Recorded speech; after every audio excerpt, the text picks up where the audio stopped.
Okay, so we went over the implants there, and then later on, so she's learning how to fly as she progresses, right? Into teenager and adolescence, and she's built a bond with the ship. She has the key to the ship in her hand. And then, can we talk about the mothership before we talk about the Dyson sphere? Yes. Because you were early on describing about, a two-seater to this and that, and let's just talk about that process, and then we'll head into the Dyson sphere after that. Yeah, they of course have many different types of ships. Okay. There's the two-seater, which is basically for transport of pulling people in and out of their homes and this sort of thing. They have much larger craft, which are again mostly for transporting people. Mm-hmm. And but they also have what we would call mother ships. I don't believe they call them that. They just call them craft. Okay. And but they are massive and can be absolutely huge, big enough to hold, lakes, a small lake. I read that. I was like, my jaw dropped. That's massive. Yeah. So I'm not exactly sure. Neither is she, because she's learning a lot, and that just never came up. It wasn't important. But she says, wouldn't surprise her if one of the Great Lakes. Yeah, that's when that really put into context how big. So we're talking, 100 miles. Yeah. Of just lake and forests and huge natural arboretums. That's amazing. And valleys. Mm-hmm. And these ships are advanced to it. These guys are 1 million years ahead of us. Yeah. So we don't really understand how advanced they are. When I was I wrote a little bit about this, but I feel like it's like a whole civilization on the ship. It's a city on a ship. You have the lusciousness, you have vegetation, you have a cafeteria. You can eat. And what's the other thing? There are bathrooms. There's bathrooms. She has a room, and I was writing about it, like a little dorm. Yeah. Yep. She has her own quarters. Yeah, her own quarters. That's right. Which I've heard a couple of times, not a lot. Right. So it's like, oh, okay, here's Dolly saying what I heard from Pat Brown. She told me the same thing. Another guy, Charles, told me the same thing. He's like, Dolly's like, yeah, I have my quarters. There's a bed. There's a little table. There's no lights because the walls light up. Mm-hmm. And I was talking to her about Betty Andreasson. Okay. And like Betty Andreasson, they gave her a book. And they allowed her to take it home. Did they ever give you a book? And she's like, yes. I'm so glad I asked these questions, because she would not have told me. Yeah. Like pulling, getting information out of her was like pulling teeth sometimes. Wow. Are you referring to the Blue Book here? Yes. And we're not talking about Project Blue Book that Preston out in a previous episode. That's completely different here. This is a magical book here. Yes, this is a Harry Potter book. Totally. Oh my God, it's so cool. And Betty Andreasson described being given this blue book by the ETs with symbols and lit up pages and all this cool stuff. And they said, you can even take this home, but don't show it to anybody. It's just for you. Right. Betty did show it to her daughter, Becky. But the ETs took it back. And so I was telling, I'm like, Dolly, you didn't experience anything like this. She's like, well, yeah. But from a very young age, they gave me this book, and it's always in my quarters. Okay. She did try to take it home once and got in huge trouble.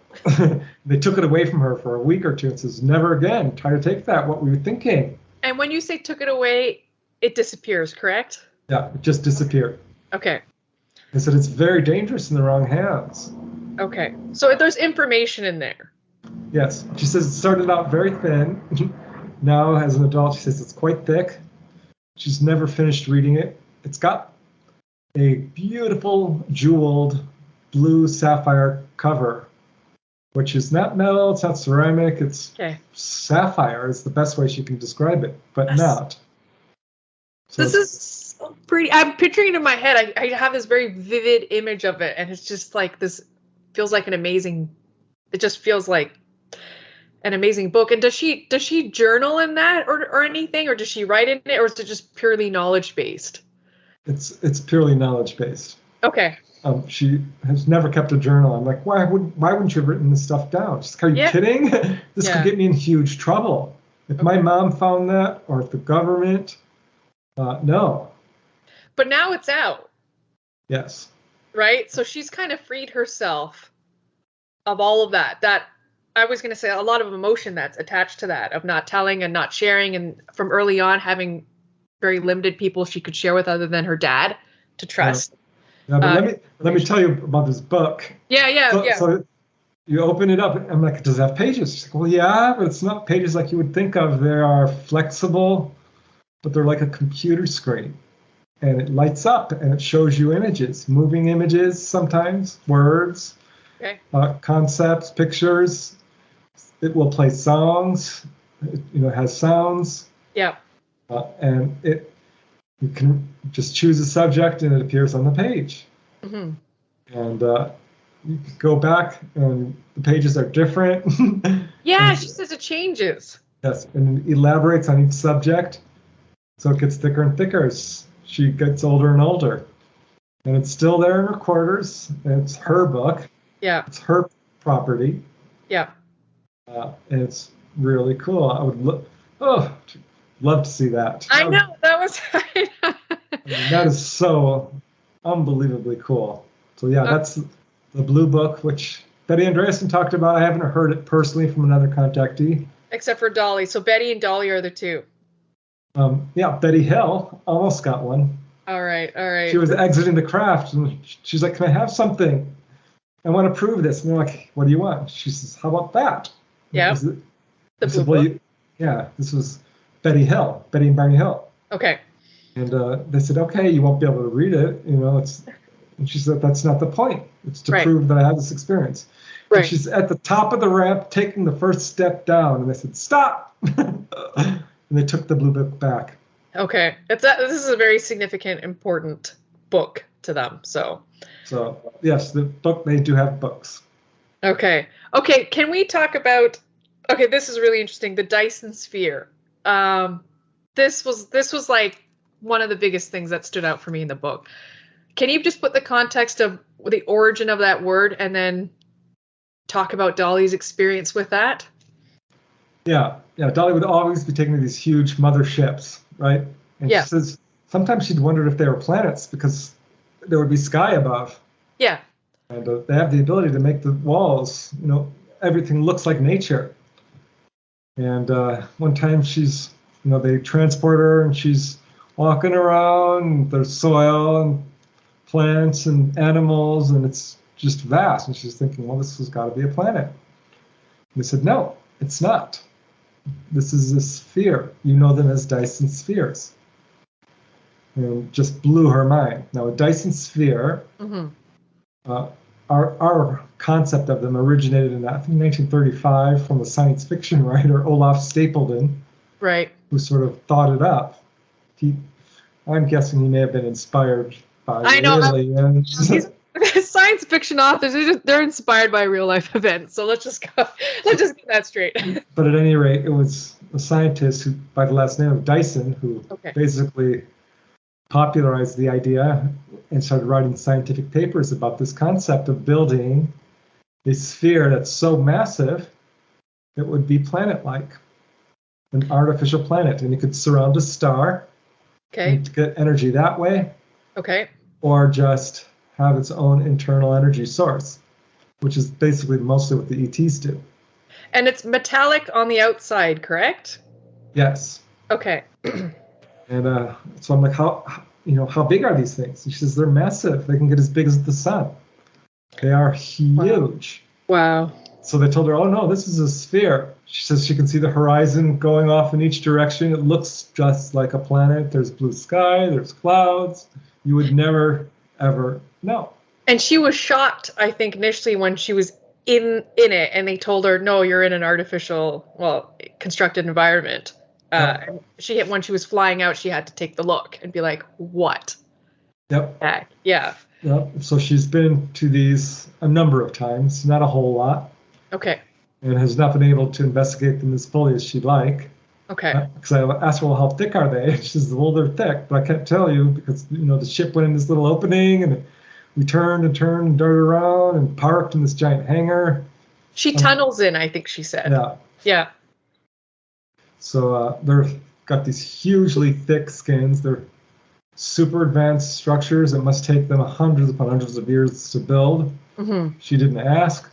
But this is basically where they will transport animals that they're removing from, and people, from planets that are having problems, such as ours.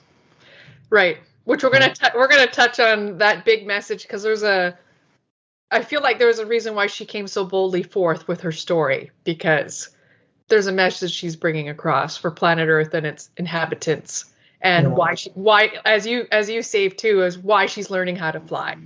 Yeah. So the Dyson sphere, she said, was very much, this is like the Death Star in Star Wars. That's what I was thinking that. It's just kind of, but it's not quite, it doesn't look quite like that. It's more smooth on its surface. And I'm like, how many are there? She says, there's way more than you know, and I can't tell you how many or where they are. But the one that she went to was probably one of the farthest away she's traveled, basically halfway across the known galaxy. Yeah. Can you imagine living a life like this? Tripping across the universe, like come back, make some pancakes and eggs at home, and go do your job while you help out. So, okay, let's talk about this was interesting for me too. She was a person's first contact on being taken on board a ship. Yes. Okay, so I just meant So before I read it, I was like, oh, she's just gonna say like somebody comes on board. Hi, I'm Pam. You've recently been contacted. Refreshment and beverages are on the left. Washroom and toiletries on the right, and there'll be a physical examination to see how you're doing and to check on your mental, physical health and all of that. Exits are here. Should you decide to leave at any time. I was like, like the flight. That's what I thought. I automatically thought that, and she was going into detail of. Because people are less afraid seeing a human, and you talked about this in your research as well, that people have seen humans or human-like beings on board ships. But just talk about that because that was one of her roles that she decided to play, and I think her nursing came into effect there. Yeah. Her primary job is a pilot. That's what she loves doing. She pilots, and she's pilots the craft with the ETs, and they come down and they scoop people up for a checkup and a counseling session and a little tour of the craft. Mm-hmm. This is the basic, program. Mm-hmm. And so she'd often be on board when this was going on. Mm-hmm. And everyone who works with the ETs cooperates and contributes wherever they can. Okay. And so she would often be just watching, and very early on, she was being involved in what they call gathering the children. Right. They don't call them abductions. This is not a nefarious activity, as is often portrayed in the media. Yeah. This is for our own good. It's to elevate our health, our consciousness, to maintain humanity, and keep us alive. Mm-hmm. And she says that her first time, they picked up this guy from Europe, and he was a big man, and he reacted with a lot of fear. She says 80% of people just freak out initially. And I liked, it was interesting how she said men and women react differently too. I thought that was neat. Yep. A lot of them will react in fear. Not everyone. Some are like, oh, you came finally. Where the heck have you been? Hey! And she says kids will skip and jump around and dance and sing. Yeah. Teenagers, not so much. They're the worst. Yeah. She was talking about that. But sometimes. She did mention with kids, too, that the adult is always present there, too, at the beginning. That there's, so we'll just get that out of the way. Yeah, especially with little kids. Yes. They will always bring the mother, usually. Yeah. So they bring people on board and physically examine them, and some people can be very combative. Yeah. And others not. And so Dolly often steps in when a person is freaking out. Yeah. And, some of them will reach out, and one guy reached out and pulled one of the Greys' arms and snapped it. Yeah. And others will try to hit them. And that's why they're droids. Yeah. So Dolly will jump up and like, no, you're not going to do this. Right. She's trained in martial arts. Her dad trained her early on. Yeah. And she's a big girl, strong. Yeah. Is she tall? Yeah, she keeps saying I'm too tall. I'm like, Dolly, I'm actually taller than you, and I'm 5'10". Wow. So. You're 5'10", like, Preston? Uh-huh. You're 5'10"? Dude, that is so tall. It's not tall. That is totally tall. I see you sitting right. I've never met you in person yet, but like 5'10", that's tall. That's well, 5'9" and 3/4. But please give me that 1/4 inch. Okay. You get the 1/4 inch, but wow. Okay. Cool. So yeah, Dolly's fairly tall. Okay. So she has presence on board this craft. Yeah, and some people think she's an ET. They're looking at her like, it's funny because one time she went on board and she had eaten something wrong, something that didn't agree with her stomach, and her stomach's rumbling and rumbling. And she's with a group of people, and her stomach's rumbling. I'll be right back. I need to go to the bathroom. She didn't say that, but she goes off to the bathroom, comes back, and the people are panicking, and they're in the corner. And one of them's like, "Are you going to eat us now?" And she's like, "What is wrong with you?" No. This is the fear response that is so ingrained within us. It is. Fear is a big factor. And I think because a lot of people are trying to figure out what's going on, and there's a lot of chaos currently happening socially, economically, politically, and it's just, it's a big response. They will examine you, and that can be frightening for people. So often what will happen is they will sort of get your permission, like, do you not want to remember this? And they're like, no, please, I don't want to be conscious for this. Right. And so they will allow that. And people will be, I don't even want to remember this at all. And so they will allow that and sort of enforce that and give people a screen memory. And this is more the rule than the exception. So a lot of people will come away from experience with just dream-like memories. Okay. Or missing time. Okay. And even those who have had positive encounters. Right. Did not have, I should say not positive, but not fear. Right. Because it seems like most people are not remembering this. And I don't quite fully understand this, and I don't think Dolly does either. But it's a lot to take on.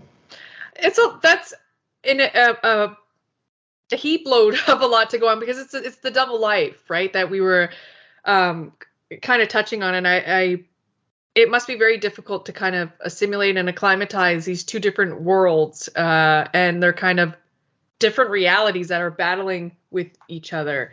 I wanted to read a paragraph from your book, if I may, just when she made that decision. Yeah. Because she had to make a conscious decision that they asked her mom on board the ship asked her. So she said, I had to spend some time going over my decision to want to remember everything and the consequences of those actions. What did I want to do? They literally sat me down and made me face my reality, and they gave me my right to decide what I wanted to have and what I wanted to pursue for that moment on. I was completely autonomous from that moment on.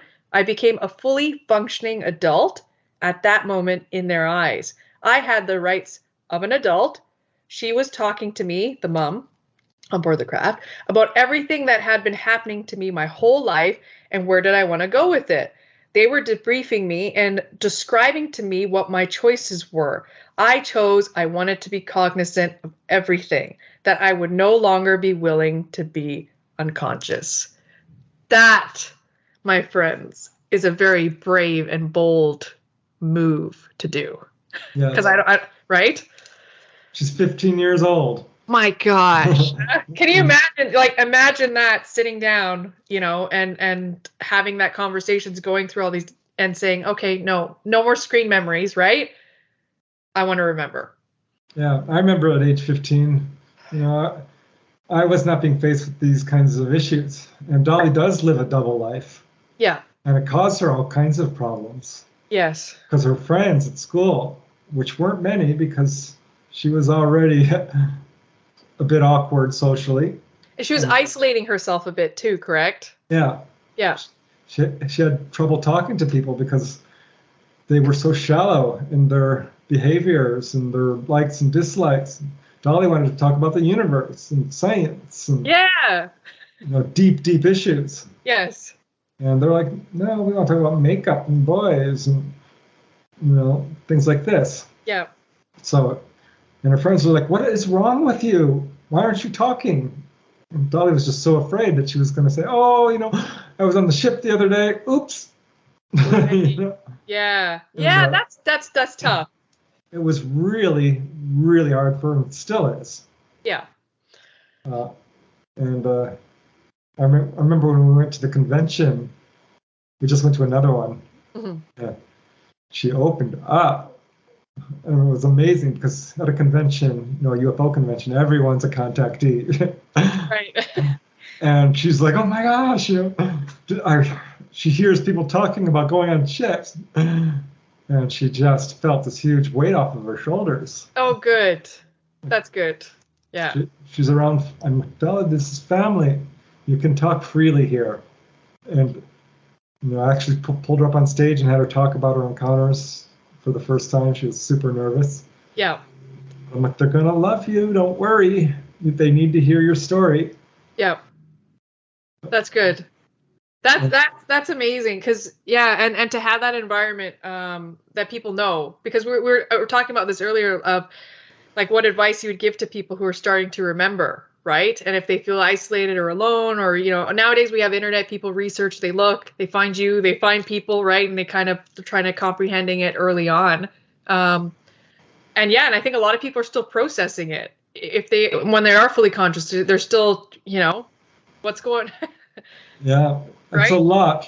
Yeah. So it's really hard for her, but I think, I'm like, she told me how hard it was. I'm like, yeah, but there's the benefit of getting to fly UFOs, Dolly, across the universe. You have to how many people can say that? That is actually a really good benefit, and I think it's worth the price.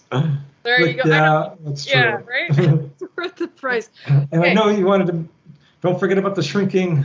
Oh, yeah, I know. I had that. Honey, I Shrunk the Kids is what I wrote it as because I was fascinated by that movie as a kid because, it was like the macro and microcosm. It's funny. I use the same kind of terminology, but like describe that moment, that whole experience. Where was she? Was she on the mothership or something? And just what happened when she saw that? Yeah, this is another thing, Pam, that probably wouldn't have made the book if I hadn't had the foresight to. Serious? Yeah. I'm glad it made the book because I was. Because I'm still finding stuff that she hasn't told me. Why didn't you tell me this? This should have been in the book. She's Preston. It's a lifetime. This is my entire life. Yeah, yeah. How are we going to fit it in 200 pages? Yeah. There's no way. So I think we did a pretty good job. You did. You did you covered a lot of ground. But this one sentence after, I'm like, thank God I asked her this because this is crazy. I've been doing this research on cases where people had come back from an experience and they were not the same size. Okay. Because this guy contacted me and says, after my encounter, I was 2 inches taller. I'm like, 2 inches taller? He says, yeah, I came back and I was a different size. And sometimes I'll be 2 inches shorter. So he's bouncing around between 5'6" and 6 feet. And which is crazy. Yeah, exactly. You can't, yeah. And I started researching this, and I thought, well, I know that happened to the Twix family because they would go on board and they would be much short. They'd be the same height as the ETs, which were short. Wow. So they're on board the ship, and they're like now 5 feet tall. Okay. And they go back, and they're normal 6 feet. Right. And I thought, John Hunter Gray described this. After his encounter, he was 2 inches taller. His feet grew 2 feet. Two sizes. Wow, like the shoe size. He couldn't fit in his. I thought, I remember an account with Betty Andreasen. Right. Who is one of the most extensive cases on record. Like Dolly's, is very extensive. And Betty Andreasen had this encounter where she's with the Greys, and there's this miniature UFO, and there's this man, and they shine this beam of light on this man, and he's a full-grown man. Shrink him down to like a foot in size. He goes into the UFO, and it takes off. And she turns to the Grey and says, "What the heck was that?" I said, "Oh, we call that deopulating." What? There's a name for it. That's what. And so I'm telling Dolly this, right? Right. And she's, I don't suppose you've had any experiences with that? She's like, "Oh yeah, Wow. I did."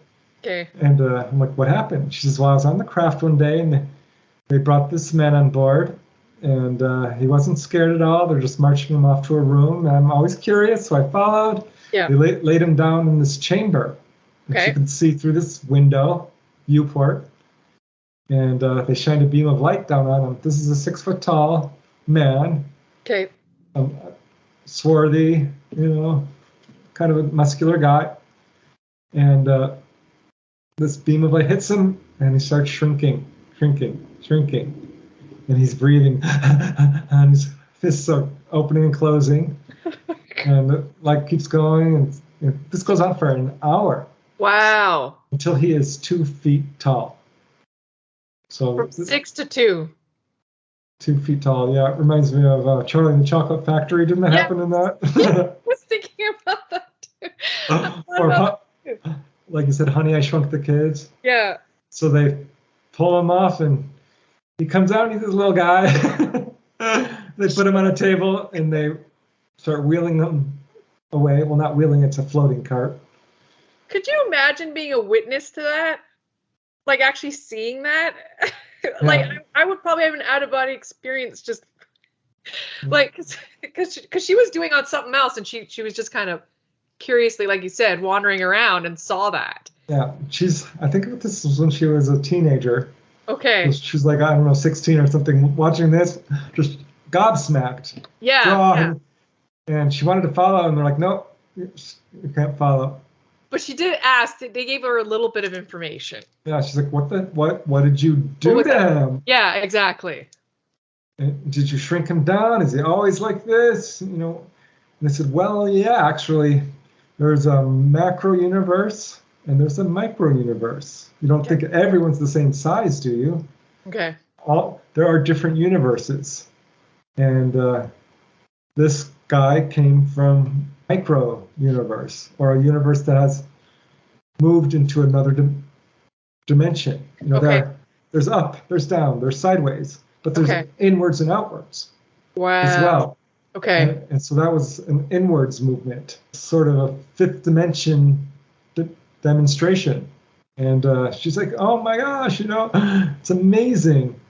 And she says, "Well, can I try it?" No, you can't. And she couldn't get any other information other than that. Okay. That's the sort of thing. Okay. Thank you for sharing that, because there's so many points in this book that I was just literally wowed by, like I amazed by some of this information that's coming forward.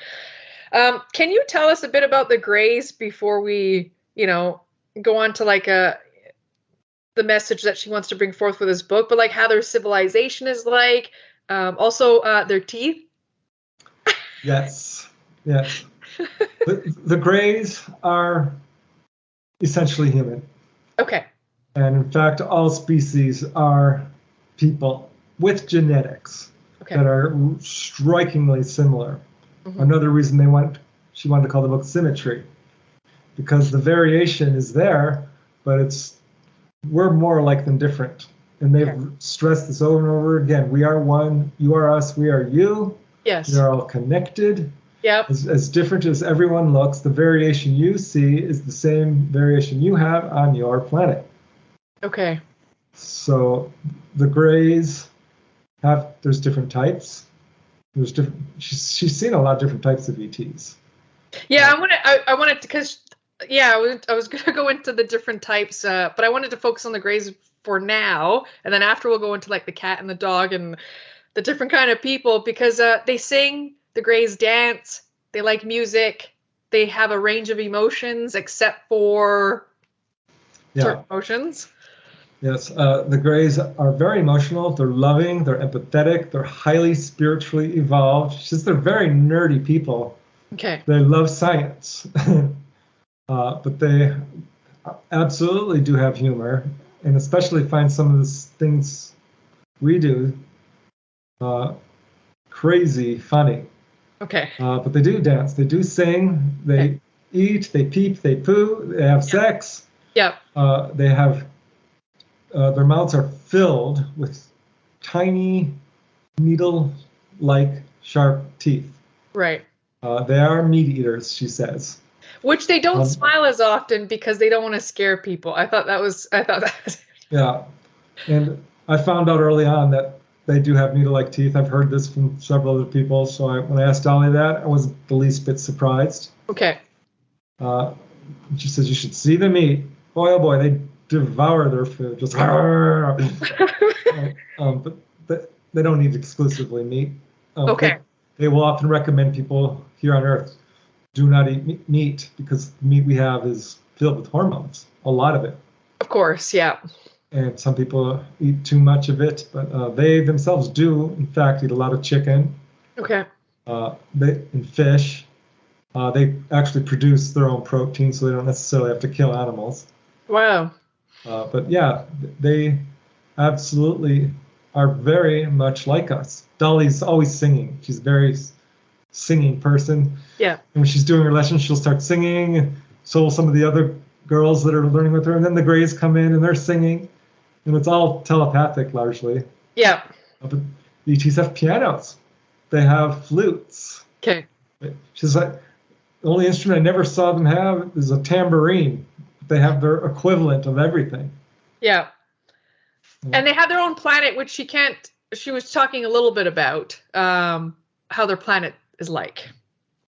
Yes, their planet is in the Orion system. She won't say more than that. Yep. But she says the tree world that's where that is. Okay, that's what okay, good. I thought that was connected. Yeah, and that's the learning center, and that's where a lot of the Greys do live. It's not their home world. Okay. But they live all across the universe, as do humans. You know that water world we were discussing? Yes. They took her to a village, and there were human beings there. And she met a little girl named Mia. Yeah. And they're like, oh, look at you.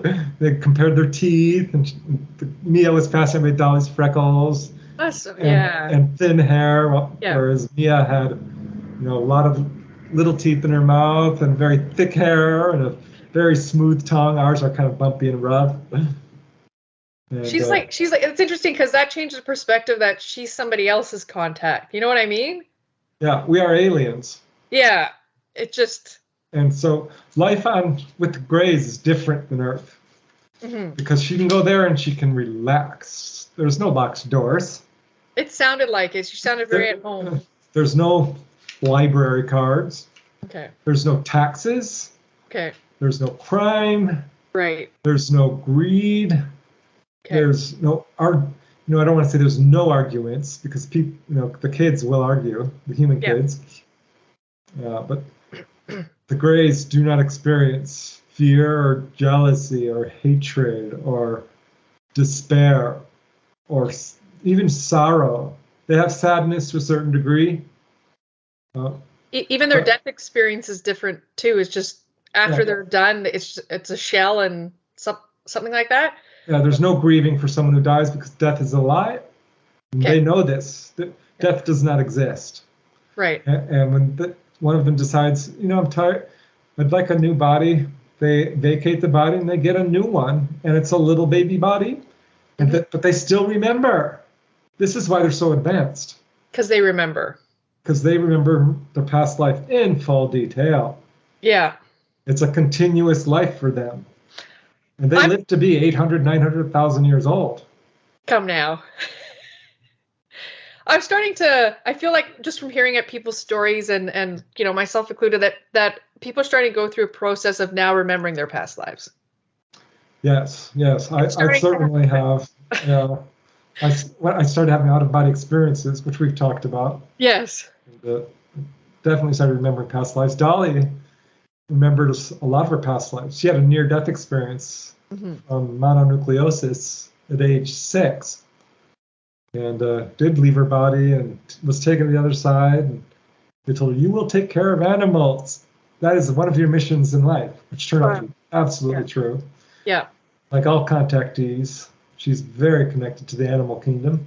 And she remembers all these past lives, a lot of them, as we all do. You know, you might not be consciously aware of your past lives, but if you look at your fears, if you look at your phobias, your likes and your dislikes, your inclinations, your talents. Right. Well said. These are direct pointers towards your past lives.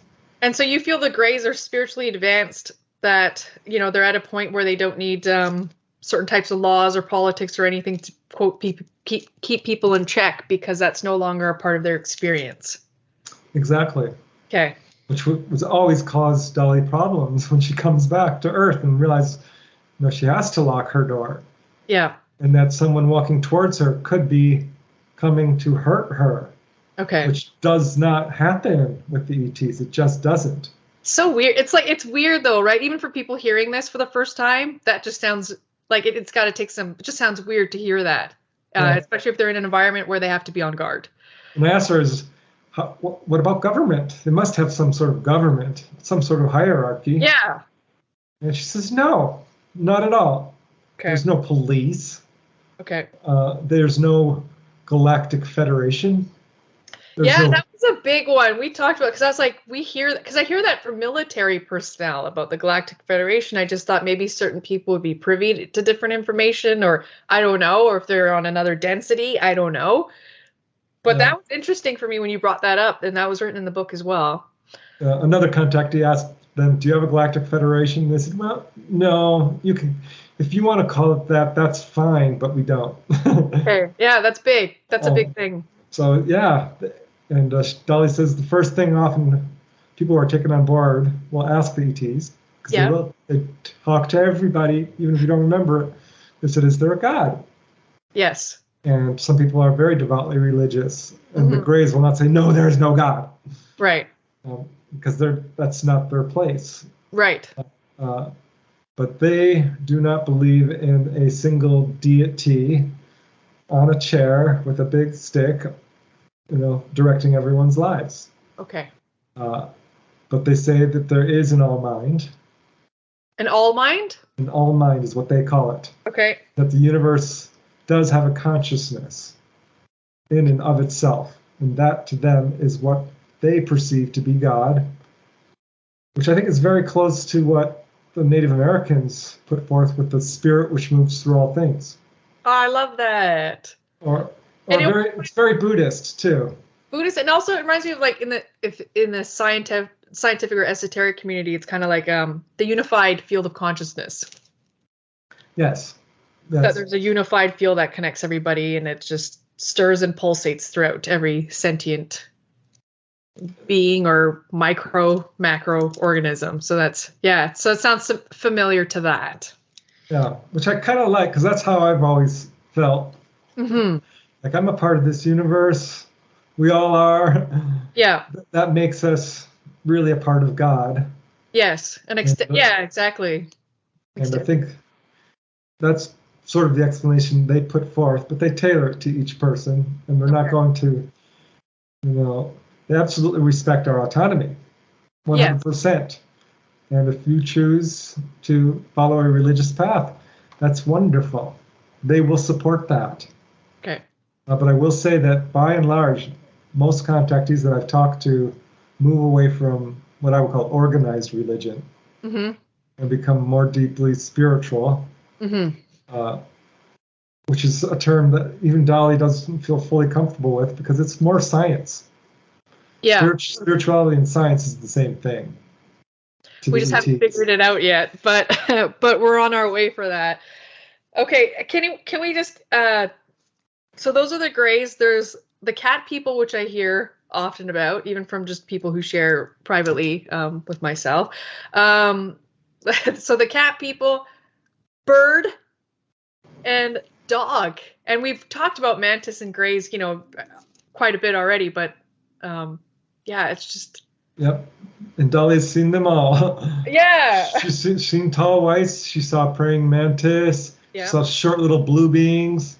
Okay. She saw tall blue-skinned beings, human-looking beings, gray human hybrids, human-gray hybrids. Okay. All of, and on the learning planet, once she's walking along and saw a humanoid cat.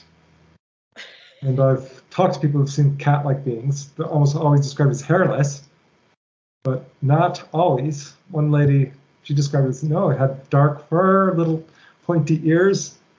So I'm like, Dolly, did it have ears? And she says, yeah, ears and a tail, Wow. whiskers, but it was a human-like cat.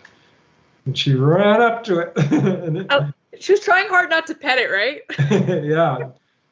She really, really wanted to, but you don't do that. You're respectful. Of course. She could smell it because, we all have our odors. Yeah. So there's different scents to different beings. Yep. Yeah. Yep. Okay. And the bird people. Yes. She says this was probably the most fantastic she's ever seen.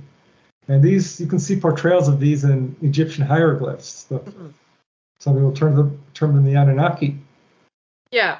So this could be the ancient Anunnaki that are still, of course, around. Why wouldn't they be? Mm-hmm. And Dolly was told, okay, we're taking you on another expedition. Get ready, clean up. And off they went and went to another ship. And they said, okay, you be respectful. Don't ask questions. These are very serious people. Right. These are a wise old race. Please be respectful. Okay. Because Dolly will be very forward, right? And so they took her to meet them, and there was a group of, I think, 7 of them, and they were, 7 feet tall, 8 feet tall, okay, and winged beings. Okay. And not fully feathered, just the wings were feathered. Okay. And dark-skinned and had eagle-like faces with eagle eyes. Mm-hmm. And she's like, oh, I want to can I please touch you? She's thinking this. And finally, one did step forward and allowed her to touch its wings. Okay, wow. Which floored her because she could feel the blood pulsing. The feathers were alive. The feathers are living structures. Yes. They do have a blood flow. So she could feel that. And she could hear the gurgling inside of its body, and it talked to her and actually told her how to make an eagle sound. Caw, caw. Yeah, that's right. Wow, I totally feel connected to the bird beings as well. It's funny, you just described one of the description I was writing about a character too, with like eagles and just out of the shoulder blades they come out. Yeah, she said it was actually segmented. Uh-huh. And she's telling me all this, and I looked it up. I'm like, yes. Even how they were dressed, she described. Yeah, were they clothed or? To a certain extent. Okay. Like little like girdle or cloaks. Okay. Kind of. Okay. And then some of the beings have full one-suit space uniforms. Yeah, almost always the onesie. Yeah, the onesie, the one piece, right? The ones that we loved as kids that were like, every kid loved that. Yep, I remember mine. Yeah, same here. Same here. This is awesome. But yeah, okay. And the dog. Go ahead. Yeah, the dog people. The dog people. I was like, what? There's dog people. I heard the cat people, but the dog people. Yeah, which is another thing that's present in Egyptian culture. Okay. And if you look at the pictures or the carvings of them, this is exactly what Dolly saw. These were over 6 feet tall, under 7. And she's just, had just finished eating and put away her utensils. The utensils are largely wooden, glass, steel. They don't use plastic. Okay. And they don't do laundry either. They burn the clothes and make new ones. Serious? Yeah. Why? They recycle it. Who wants to do laundry? I don't know. That's just. Can we do that with dishes then? Right? Yeah. So she's walking back to her quarters and realizes that there are 2 beings standing, right along where she's going to have to walk. And they're dogs. They are humanoid dogs. Okay. Dark furs, pointy ears like German shepherds.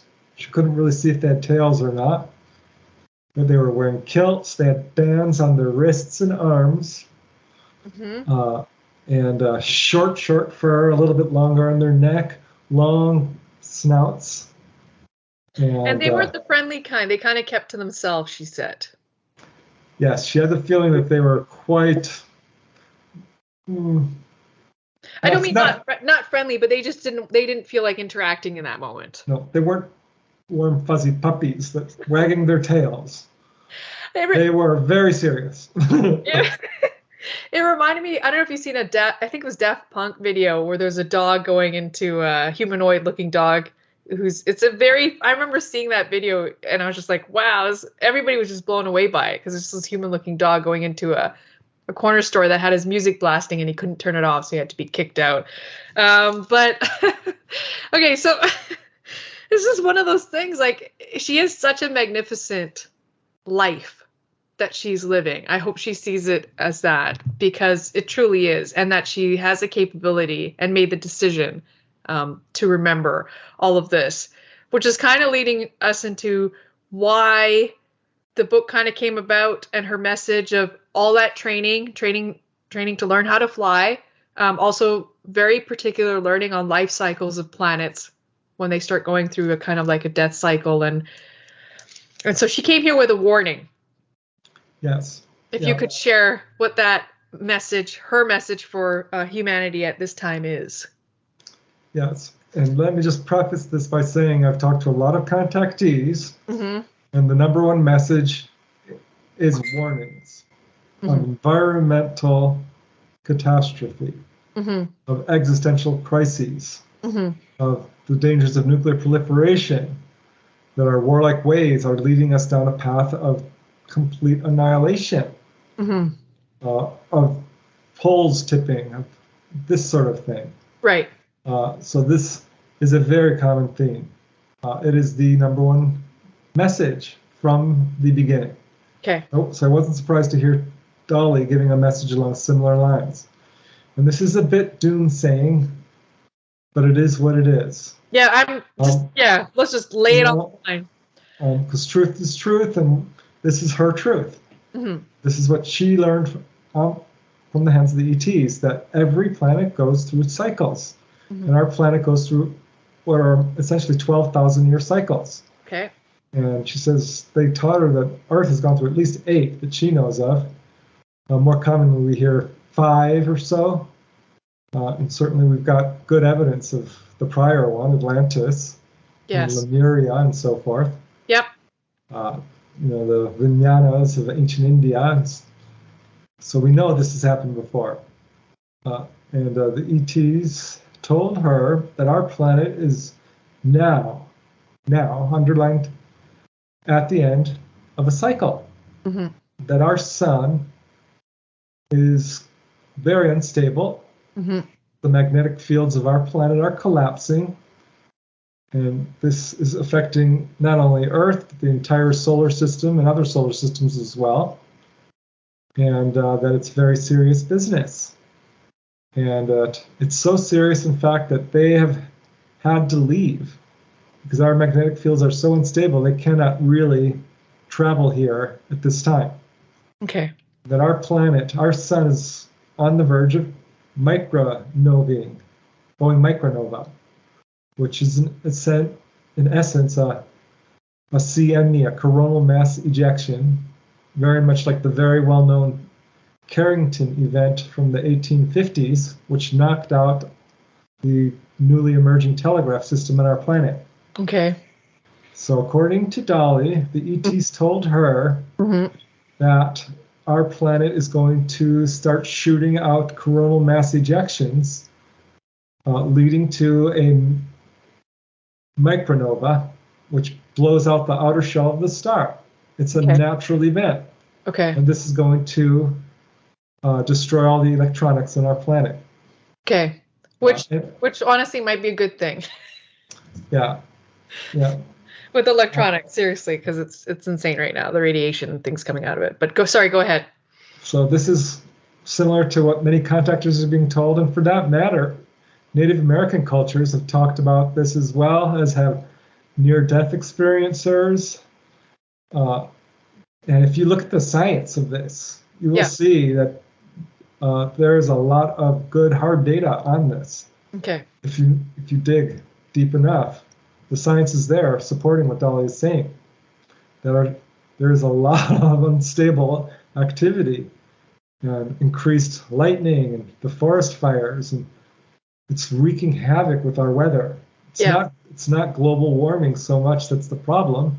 Mm-hmm. It's this magnetic instability, and our magnetic poles are shifting rapidly. Yes. So according to Dolly, there's an event upcoming within our generation. Mm-hmm. She can't say exactly how soon. Mm-hmm. I've tried to pinpoint on her on this, and she says I don't think it's going to be longer than 5 years. So we'll see, because I've heard a lot of predictions. Yeah. Predictions are kind of hard, but thank you for that. It does show the imminent nature of this event. But she says her job has been to pilot, and there's a reason. Yeah. And that while the ETs are not going to intervene and stop us from killing each other, right? Because that is our autonomy, and we have to learn that lesson ourselves. Right. What they will do is, if and when this planet does go through this CME event and all electronics break down, the sun will stabilize. They'll come back and they'll scoop everyone off and take them to the learning planet, or another planet, or one of these Dyson spheres, or a mothership. Only those who want to. Only those who have made the choice, only those who have made the effort, not those who wish others ill. Ill, yeah, I was just going to say that, yeah. So if you are an evil person who is trying to kill humanity, or suppress them, or destroy their human rights, yes, it's not going to go well for you. You're going to have a huge wake-up call, and you will be given the opportunity to change. But you will not be taken unless you are a good moral person who's willing to try at least to do the right thing. And so they are going to rescue as many people as they can. And she has participated in other events like this. She's not only practiced, but participated in worldwide rescues on other planets that went through similar events. And this did happen to humanity in the past. We used to live on Mars, they taught her. Right. And there was an existential crisis. A rogue planet was coming. So they scooped everyone off. Mars, relocated? Yep. There was another planet between Mars and Earth, I think it was, or Mars and Jupiter. And it was destroyed. It hit Mars. It hit Earth. It was a mess for a long, long time. And finally, Earth became stable, and they repopulated. And that was the thing, was to repopulate after this event, to be transferred to a different unit or planet. And then once Earth is stabilized from her natural cyclical nature, whatever happens, and she goes through her rebirthing process, that they would be returned. Yep. Possibly, yeah. She says there's going to be a lot of surprised people when this happens. I'm like, that's an understatement. Yeah. And I will be surprised. Yeah. I mean, seriously, because it's just, I can't wrap my head around it. I really can't. Yeah. But Dolly says life did not originate on this planet, not like we think it did. Giraffes certainly did not come from here. That was neat too. Yeah, the giraffes weren't from here. And a lot of animals weren't. Yeah. And, scientists are starting to notice though, the Venus flytrap just doesn't fit. Octopuses are so different from all life on Earth. They must have come from somewhere else. Venus flytrap, I was just looking at a video of it yesterday. We did this before. We were talking about grapefruits. In an interview, some random thing you mentioned, I'll be like watching it or looking at it the day before. And the octopus too, and giraffe as well. I want you to help me and the audience bust some myths here, or some common beliefs. People believe that the Greys, she mentioned that the Greys have no connection to the U.S. government, and they're not trading tech in exchange for abductions. Can you speak on that? Yes, they are connected to a loose degree in that they have had meetings face to face. They do communicate. but it's been broken off more and more due to our own government's failure to be truthful or transparent or forthcoming or cooperative. What they have made the choice to do the wrong thing and hurt their own people. And this has been very disappointing to the Greys. There is no treaty, this is Dolly's speaking, to trade technology in exchange for abductions. She says that does not, has not, would not, will not happen. It's a lie. It's disinformation. It's misinformation. Don't believe it. I'm like, well, Dolly, you don't know every ET out there. She says, well, no, I don't. But we're all connected. When I'm with them, she's wide open psychic. She can hear what they're thinking. They hear what she's thinking. Everyone communicates. She says, Preston, there's no treaty. You're going to have to trust me on this. And what about in your research, too? Because people have come forth, military officials, again, a bit fearful, but like talking about underground bases and that there's ETs there. And what's your comment on that? Yeah, I think that this does take place. Dolly says, I'm not so sure about it. I don't know everything. They haven't told me everything. I haven't asked everything. Right. She did ask about Roswell. Roswell did occur. She says, why didn't you scoop it up? It's your shit. But they said we can't because sometimes these things crash. When Roswell crashed, it was due to a very large instability. We weren't able to scoop it up in time. And by the time we were able to get back, it had already been put into an Air Force base. They had the bodies, and to have taken it back would have caused a huge disruption among humanity. And we don't play that game. Yeah. So sometimes the universe deigns that an event should take place. They roll with it. Okay. So they sort of feel like there's things that are meant to be. Okay. And sometimes they just can't. They won't interfere with those events. Yeah. And the hybridization agenda, what people are saying that there's a hybridization agenda. What's so special about our DNA? What is that all about? Yeah. Our DNA is very much got a lot to it. Okay. We have what a lot of scientists would call junk DNA, which we are now discovering is not junk at all. Yeah. It's DNA that's got a lot of stuff to it. And DNA is extraordinarily similar among all life forms. I mean, if you look at celery or a carrot and compare it to human DNA, there are large strands that are very much identical. Cattle DNA is largely like human DNA. Chimpanzee is 98% like human DNA.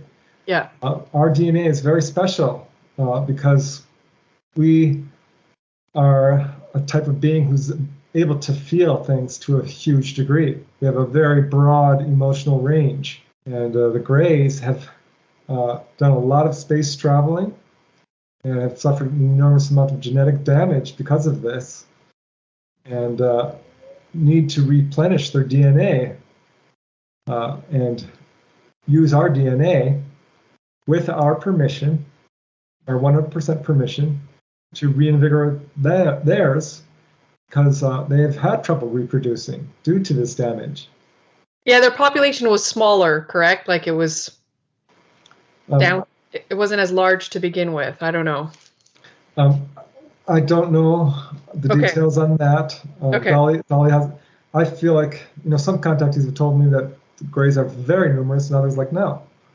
So I think it depends on a person's perspective. Okay. And but the hybridization program is a main Grey agenda. Okay. It's not nefarious. They are not creating human slaves. This is not for soup. This is not to serve man. Okay. This is to save man. Okay. Human. I don't like the term mankind. Save humankind. Okay.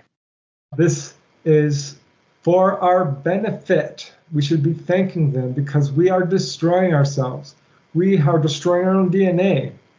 They have said to many contactees, you are on the same pathway we are on or were on, we nearly destroyed ourselves. You need to be careful. You are destroying your own DNA. Mm-hmm. You are on the road to sterility. That's what they told Betty Andreasen. And if you look at the science of that. We're seeing that now. Yeah, that's interesting. Okay. Yeah, the science completely supports that. Look into it. It's shocking and really scary news. Mm-hmm. How much infertility is a huge problem. Yeah, it's so like, yeah. This is the hybrid agenda. Okay. It is for our benefit. We should be very thankful that we are not going to go extinct because we have friends. We have really good friends. They look upon us as their children, as brothers, as sisters. And that was the other thing. They're not capturing us. We're not falling victim to them. A lot of people, there's that, people would say that conception out, to that. But from what I'm hearing and what I have heard through your research and Dolly's, that this is definitely not the case. That's not Dolly's experience. Yeah. And I have to tell you, I've talked to a lot of people. Yes. Some have very scary experiences that they perceive to be absolutely negative. Right. And my heart goes out to them because they have PTSD. Right. Nightmares.